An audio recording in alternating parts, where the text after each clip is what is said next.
My name is Harold Whitaker, and on the day I turned 68, my own son tapped his spoon against a glass, cleared his throat and said, "Dad, leave. Today. Now." The word "now" was still echoing off the 1956 trim in that Maple Street house when I felt the party lose its color. I had my lemon cake, meringue toasted just right, and Maureen's silver bracelet on my mind, the way you hold a lit candle in church. It was cold outside, that March kind of cold that slices your cheeks, and inside I was burning. I was a paramedic in Dayton for 36 years. I learned to keep my head cool with the siren howling and strangers fisting my collar asking for the impossible. I never imagined it would be that calm, not my grip, that would save me in the house I paid for on my birthday, while Courtney, my daughter-in-law, finished Jason's sentence like someone fussing a napkin into the perfect angle. "It's our house, Harold. We need our space. Happy birthday. If you think this will never knock on your door, give me a minute and a half. I'll tell you why I didn't yell, why I didn't smear the cake on the wall, and how, not even an hour later, 2 cruisers were at the curb, blue and red dancing on the window glass. What came after wasn't revenge. It was consequence, with paper, timestamps, and dollar figures that sting like a hammer to the toe. Just under $2,000, about 140, a flat 2,000, a little over 400. And yes, a silver bracelet pulled from a black trash bag on the workbench in the garage. Little did I know, when I shut the car door a little after 6, that click would be the sound of a life turning on its axis and finally quitting the squeal. I've lived my whole life in Ohio. Dayton was my school. Sirens, corner after corner, the diesel of ambulances braided with bad coffee and the chill of gurney metal at 4 in the morning. I was good at reading signs, skin color going south fast, breathing slipping off beat, hands shaking with fear dressed up as tough. When Maureen died back in 2017, my ear got trained for another kind of silence, the kind you have to learn to tolerate at home when 2 places at the table become 1. I've always liked solving things with tools and paper. Tools fit better when the paper's in order. When a pipe blew in my Oakwood condo last year, turning the ceiling into a waterfall and the living room into a shallow lake, I bought the 1956 place on Maple Street in the name of the Whitaker Family Trust. Wide porch, concrete steps, wooden planters I put in myself that summer, and the fresh paint I rolled on with the same hands that once held a lot of arms and now hold more screws. I was the trustee, by the book. The attorney, Linda Reese, thin frames, color-coded calendar, drafted the occupancy agreement. The deal, signed, sealed, was simple. I covered the mortgage for a year just under $2,000 a month. They handled the day-to-day, about $140 for the HOA, plus water, power, gas, and a living together clause in black ink. No harassment, no humiliation, mutual respect. I can hear Linda's line that keeps my nerves in check. Signed paper prevents selective memory. I smiled, signed, kept 1 copy in a manila envelope and another as a PDF in my email. Blue pen, heavy hand. I can still hear the scratch of ink carving through Whitaker, pressing harder on the K. At first, it worked. I spent a few months in the guest room, bed pushed to the wall, an old radio on the nightstand, my 1 rescued suitcase still wearing baggage tags from long ago sprints. Jason and Courtney had people over on the patio under string lights, and I fixed a drippy faucet, glued a wobbly outlet cover, tightened a hinge that cried a door's little whine. I watched the Cavaliers from the corner, smiling to myself when Donovan sank one from way out. I brought along my dad's toolbox. Allen wrenches with the metal gone dark, black electrical tape holding together even your thoughts, a 5-meter tape with a white paint nick near the 240 mark. Tucked in a less obvious corner, Maureen's silver bracelet, wrapped in cloth, no clasp. Not because I hid her, but because I was keeping her safe from me. Your fingers go looking for memories on their own when night drops. On Friday, March 22nd, 2024, a cold one, I parked the black F-150 out front a little after 5:30. I brought the lemon cake I've made for years, zest that perfumes the kitchen, sugar kissed to a shine on top. Inside, Jason's grill smoke had already taken the curtains hostage. Charcoal, fat snapping. That sound that braids party with hunger. Courtney was slicing onions, white apron with sauce stains, half smile, like someone who keeps a pocket dictionary of complaints and flips to the newest entries over dessert. Her mother, Donna, cradled a glass of wine. Her brother, Craig, occupied a folding chair like chairs were territory. The Greens from next door, her lilac hair, his Reds cap, waved. I walked in with my cake in a brown box and heard a "Here comes the birthday boy," the kind that sounds like joy and sometimes is just protocol. The wall clock was edging toward a few minutes before 6. I hung my coat on the hook, noticed a hairline crack in the window trim. I'd chased it with glazing putty last year. Heard the microwave beep and ice clatter in a glass. The oval wooden tabletop still had the scratch I left when Jason and I put in the new light last fall, and his chair squeaked if you sat down too fast. In the little tray by the door, the keys, Courtney's Honda CR-V fob with a heart-drawn J&C tag, and the house key on a cheap ring. I saw a water bill folded near the microwave and remembered the house's signature, micro chaos, organized. From people betting there'd always be someone tying up the loose ends. They sang happy birthday in English, off-key and good-hearted. Jason tapped his spoon on the glass, gave an cleared his throat. I glanced at his forearm, fresh tattoo, a clock, hands stuck on whatever time, an irony that hurt down in the bone. He pulled in air, let his gaze drift over my shoulder toward someone who wasn't me and said, "Dad, thanks for coming. We knew today mattered, but I think it's time to move on." Courtney folded her arms, squared the napkins, and finished it. "It's our house, Harold. You've stayed long enough. It's best if you go. Today." Donna made a little with one corner of her mouth. Craig stared at his beer like it was a map. I thought the words would hurt. They cut. I learned to count slow when someone's bleeding. 1, 2, 3, 4, 5.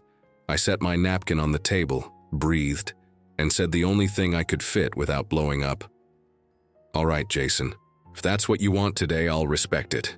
Give me 5 minutes to grab my things from the room." Courtney laughed, a little sideways. "Guest room? You mean Jason's office? We moved it this morning." I walked down the hall, distracted enough to almost trip on the rug that flips whenever someone runs past. I opened the door.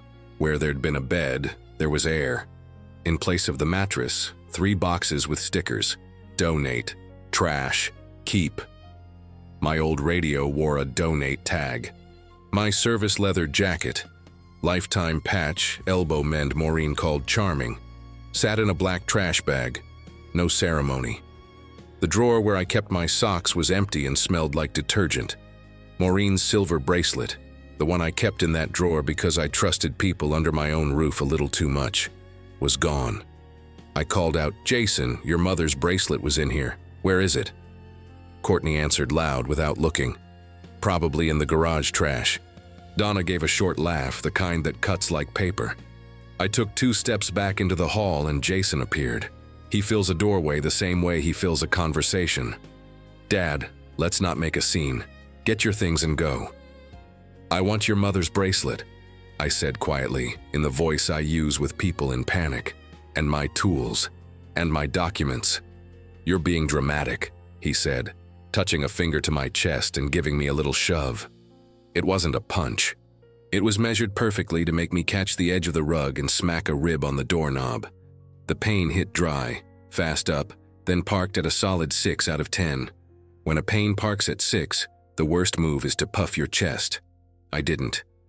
I stepped outside, down 2 concrete steps, walked to the F-150 and opened the toolbox. I looked for the bracelet I don't keep there, just to see if my mind was betraying me. It wasn't. I opened the glove box. Nothing. I sat heavy-shouldered and looked at the dash clock, just after 6. My phone buzzed. Messages and calls from old station buddies. "Happy birthday, let's fish, call when you can." A message from mid-morning, from Jason. "We need the room today, don't come back before dinner." Attached a photo, my things piled up. Another photo, Maureen's bracelet on the workbench, no caption. I felt a mix of nausea and clarity, that state that hits when the rig takes the wrong turn and you still find your way. I called Linda, the attorney. She picked up on the second ring. I spoke in blocks.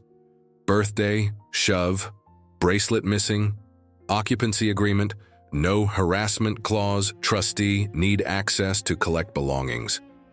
Linda said exactly what I expected. Herald first, document it. Photos, messages, time. Second, call Kettering's non-emergency line and request a civil standby. They don't resolve civil possession on the spot, but they'll secure your access and log the shove. Third, I'm emailing the trust certification and the signed occupancy PDF right now. Show the officers. Fourth, don't raise your voice. Let the papers speak. I hung up and called Kettering Dispatch. The call taker, Maddie, logged it in that trained voice. Name, age, 68, address, situation, heirloom item. A unit will head your way. Please wait in your vehicle, Mr. Whitaker. While I waited, I did what Linda said. Opened the email. Whitaker Family Trust, certification of trust.pdf, occupancy agreement, Jason and Courtney, signed June of 2023.pdf. I downloaded, thumb highlighted the parts about right of access, no harassment, personal items. I snapped a picture of the rib already reddening in the shape of a doorknob, photographed the doorway hall, the flipped rug. I've been trained to log things.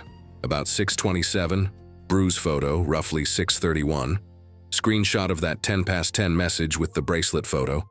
Around 6:33, call to the police. A few minutes after 7, I saw the lights turn onto Maple Street, 2 cruisers. My heart slowed. The air on the block shifted. The whole neighborhood hears the sound that says, "There's an adult in the room now." Officer Ramirez, Latino, eyes serious and courteous. Officer Kowalski, blonde, taller than the doorway. I told it the way you tell a doctor, chronological, objective, no adjectives to tangle it. I showed documents, screenshots, and the rib. Ramirez nodded and mirrored it back for me to confirm. Your son asked you to leave on your birthday. There was a shove, an heirloom is missing. You're the trustee and a co-occupant. I said yes. He nodded at the gate.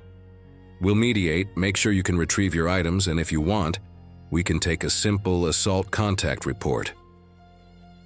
I wanted that. Courtney opened the door before we could knock. Do you have a warrant? Was her opening shot. Kowalski held up his badge. Civil standby request for retrieval of personal property and incident report. We're here to keep the peace. No warrant needed to remain in common areas with the requesting party's consent.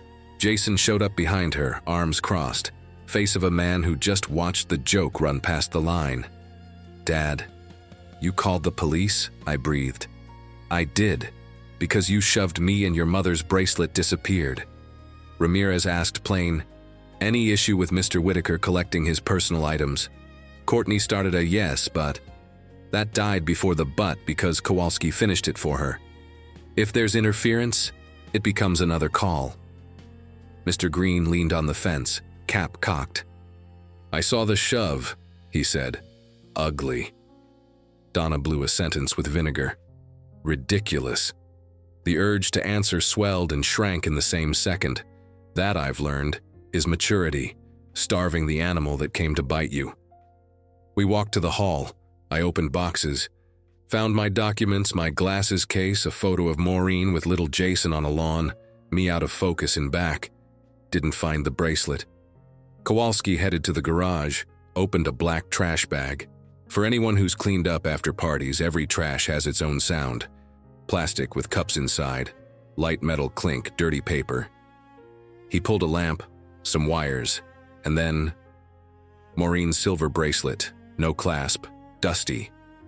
Ramirez logged it with their phone, timestamp in his notes. He handed it to me.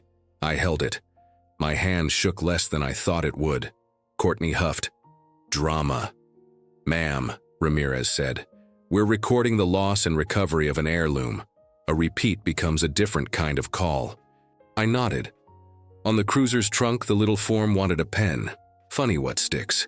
Their pen had a soft click, thin ink. Mine, Maureen's Parker, would have dug the paper with a firmer line.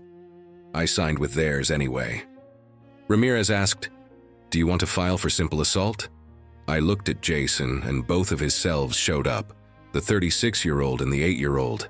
I said, I do. I need the record. And some space. They walked me back to the truck. The air felt different. The patio string lights looked like they'd lost pressure. The greens vanished inside. Through the window, I saw Donna hustling around with her phone, typing rage at about 80 words a minute. Kowalski asked, "You need anything else tonight?" I said no. I've already got what matters. I started the engine and sat for a few minutes. The bracelet weighed almost nothing and carried too much. I called Linda. My words came slower. The adrenaline drop always puts sand around your ankles. Got the bracelet back. Logged the assault. Officers Ramirez and Kowalski. Civil standby done. Everything photographed. Linda listened and slid into the cool part of the job. The part that saves future money and present dignity. Now, Harold, the siren-free phase. Tomorrow morning around 9, pause the auto payments as trustee. The mortgage just under $2,000. The HOA about $140. The homeowner's insurance a hair over $100. As title-holding trustee, you can. I'll send tonight the notice of occupancy agreement violation, harassment, attempted removal of trustee, and revocation of license to occupy. 30 days to vacate. In parallel, change the garage codes. The opener belongs to the trust, remember? And freeze any trust-linked cards they use just this month. And Harold, don't shout. The power is the paper. I didn't sleep much. My rib throbbed, and the silence in my temporary Oakwood rental got too big. By a little after 7 on Saturday morning, I was already at the bank. The manager, Mr. Coleman, knew me from the grocery store. Sudden change? Necessary change. I killed the auto debits. Mortgage, just under $2,000. HOA, about $140. Insurance, a bit over $100. That afternoon, the insurer called to confirm. I confirmed. I knew what came next. The bank's force-placed policy, the payment jumping by roughly $400 and change. Not malice, math. I called the Maple Ridge HOA and reported the deck platform Jason put in without approval. They said noted. By Monday, there was a fine for about $2,000, with that email tone that reads like a smile from someone happy to be doing their job. Late morning, Linda sent the clean email. Violation of agreement for harassment and attempted removal of the trustee. Occupancy license revoked. 30 days to vacate. Attachments. Trust certificate. The agreement. Photos of the bruise. Just after 11, Jason started calling. About a dozen calls in an hour. Then came the texts. "Dad, what is this? The house payment got canceled. Are you trying to make us homeless? Call me now." I read, clenched my jaw, and breathed. Mid-afternoon, I answered short. "On my birthday, I heard leave. I'm complying. Put everything in email with Linda CC'd." He fired back. "This is low, Dad. Courtney's in tears." I looked at the purple blooming on my rib in the bathroom mirror and wrote, "I cried too, on my birthday." Monday, March 25th, a little after 9, a hurried lawyer Jason hired sent me a note full of understanding and time. Linda answered with the polite chill I've learned to admire. Understanding was shown by 9 months of mortgage paid and cost-free residence. What we ask now is respect for the terms. 30 days. She attached the trust certificate again, highlighted my powers as trustee. To sell, revoke licenses to occupy, access, exclude. She offered a door, payoff of a little over $62,000 for the entry loan, documented Jason's signature, signed in early June of 2023, at 3% within about 6 weeks, and a mortgage transfer into their names, along with a non-harassment commitment. Otherwise, we list the property. In the adult world, that's called an open door. To people who don't know how to hold up their own roof, it sounds like a threat. And Donna, in Facebook land, called it cowardice. I found out about the public ruckus when Janice, my Oakwood neighbor, sent me a screenshot from Kettering Neighbors, that group that mixes pizza tips with rushed lynchings.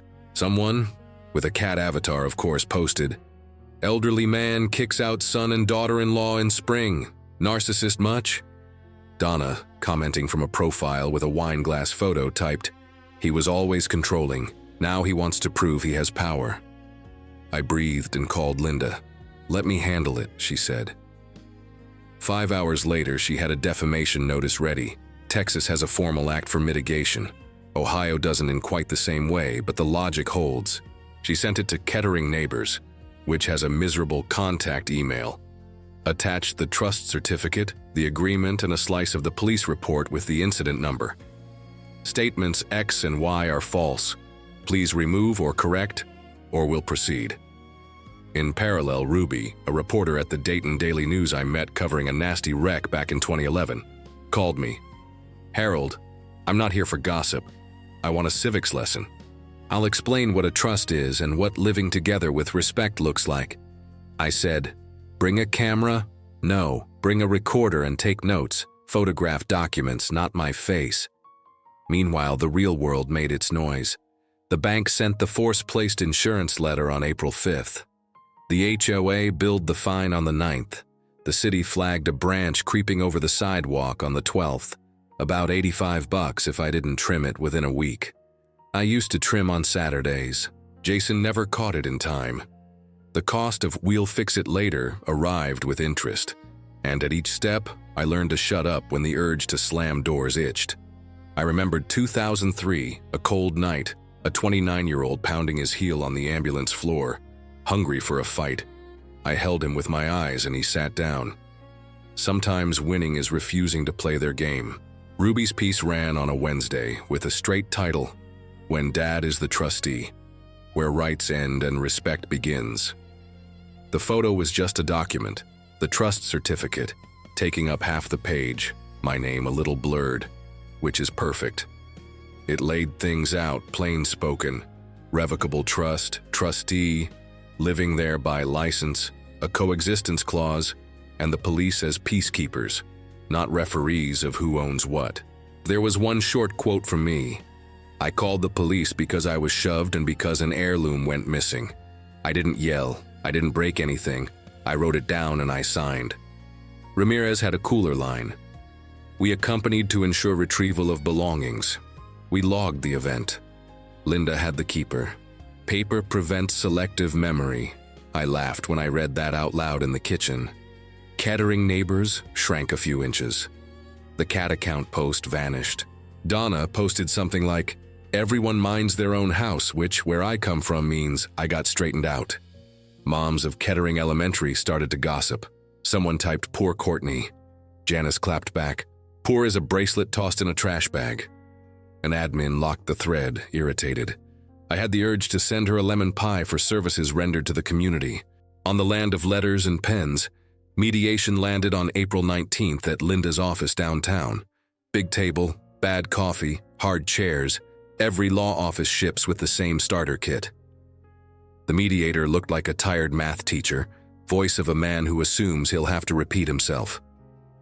Bottom line, occupancy agreement breached by harassment and an attempt to remove the trustee. Trustee holds broad powers. One offer on the table: either Jason and Courtney pay off a little over $62,000 on the down payment loan at 3% within about 6 weeks, take over the mortgage, and sign a no harassment pledge, or they hand over the keys in 30 days so we can list and sell.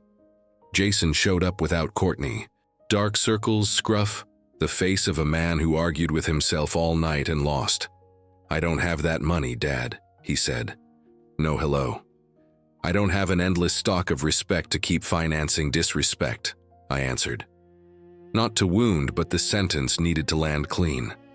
"You told me to leave on my birthday. I'm following instructions. Now decide. Do you want to be an adult, or do you want me to sell?" The mediator called a break. In the hall, Jason turned, and for a second he was 8 again. Skinned knee, quick breathing, begging me not to pull the bandage yet. "I messed up, Dad. I let Courtney steer. I was mad. At me, at you. The house reminds me how much I lean on you.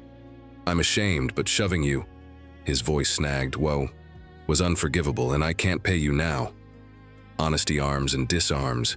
I did what Maureen would have done, offered a third way. "You move out in 30 days. I sell. I take back that entry money, just over 62, and put half the net proceeds into a fund with your mother's name on it, the Maureen Whitaker Scholarship, for the kids of Dayton paramedics, the ones studying and the ones who lose parents to too many sirens and not enough vests. For a year, no money between us, just conversation, and family therapy if you want it. He nodded. Barely, but he did. We went back in, the mediator wrote. Linda read, tightened verbs, cut adjectives, lined the margins like someone trues a board before the varnish. I signed with the Parker I've carried since '92. It had just come back from repair 2 days earlier. I replaced the spring, and the bracelet's clasp too. The paper had the heft of walnut furniture. When it drops, it bruises the toes of anyone who isn't careful. We opened the house the last weekend of May. Carla, different Carla, not the Texas one. This Carla holds Dayton's 3 jobs. Mom, realtor, dogfight referee, brought a crowd. I baked a lemon cake out of irony and good mischief. Everyone knows cake smell sells. The open house filled with wows and ohs, and by Sunday night we had 3 offers. We took the second, about $358,000, no contingencies, quick close. On June 14th, a little after 3 in the afternoon, I sat at closing, signed the stack that lives for ink and stamps. Life loves a stamp. I walked out with proof of deposit into the fund. Just over 41 grand, the first infusion. That same day, I sent Jason confirmation that the down payment loan had been repaid to the trust, and a photo of Maureen's bracelet with a new clasp and its old shine. I wrote, "Some things you don't let anyone toss in the trash." Some folks called me cruel. A neighborhood columnist nearly wrote, "Karma is." Ruby called a month later to say the piece sparked emails from people who realized they were bankrolling disrespect with auto pay and shame. A lady wrote, "My son calls me old. I'm canceling the cell line I pay for him tomorrow." I laughed and thought of Maureen. "You started a good fire," she'd say. "The kind that clears dead brush." On Father's Day, Sunday, June 16th, just after 8 in the morning, the phone rang. "Happy Father's Day, Dad," Jason said. His voice was rough but cleaner. "Thanks, son."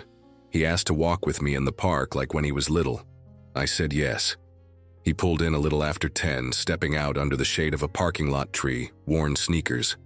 We took the trail slow, talking calves and a Springsteen show we never caught. On a bench, he said he'd started therapy. Alone. Said Courtney was thinking on it. I didn't pry.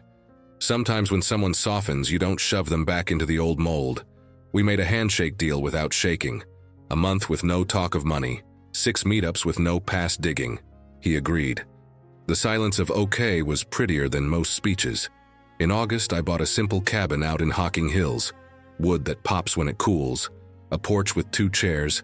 A table just right for a lemon cake. The broker chuckled when I measured the handrail with my palm. I told him it's a reflex from eyeballing blood pressure cuffs and gurney handles. With what was left, I paid my health plan without guilt, fixed the teeth that had been nagging me, about $1,200 and change, a silly number that always stung, and kicked more into the Maureen Whitaker Scholarship. Linda sent me a screenshot of an email from a young medic. "My daughter got help for books. Thank you." I sat on the porch steps and cried like someone giving and receiving the right way at the same time. Across town, Maple Street moved on with another family. I don't slow down when I pass. Not superstition, hygiene. Whoever lives there planted lavender in the wooden planter, the one I built last summer. Lavender holds the wind the way Maureen tied a scarf over her hair, so I wouldn't waste time on the knot. Jason and I talk without those bank account numbers between us. He sends a photo of a dish he cooked. I send a video of the cabin fire. Sometimes he asks how to mount a headboard. I answer without irony. Screw 8, anchor 10, don't crank it down at the start. We're relearning a father and son way that doesn't need a receipt. People toss around karma because they're shy about saying consequence. Karma sounds like poetry. Consequence smells like letterhead and a full pen. Jason planted leave on my birthday and harvested silence, emails with counsel CC'd, an HOA fine and force-placed insurance. Then he planted I was wrong and got park trails and an okay worth more than a check. I planted a line on the ground and harvested my dignity back. Not pride for pride's sake. Soul carpentry, mark your piece, and the cut runs straight and your hand doesn't bleed for nothing. I still thumb the new clasp on Maureen's bracelet when I touch the porch chair arm. Metal cools fast, warms under skin. Sometimes I hear an ambulance in the distance.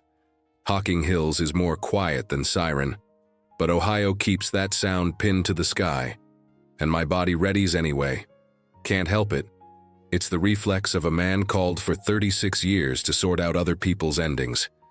I breathe and remember, this one was mine, and I handled it. On my birthday, 2 cruisers parked at the curb not because I lost control, but because I refused to play the fool who funds the set so others can humiliate him on his own stage. 1 report, 2 signatures, 3 emails, 4 numbers that hurt, and 1 bracelet pulled from a black trash bag back onto my wrist. Some will call it a soap opera. A medic calls it protocol. If someone asks, and they will, they always do, hands buried in pockets, scuffing sand, eyes down, "Why did you call the police on your birthday?" I answer the way I wrote it up. Incident, humiliation and minor assault. Action, document, call for support, recover an heirloom, notice violations, revoke the license to occupy.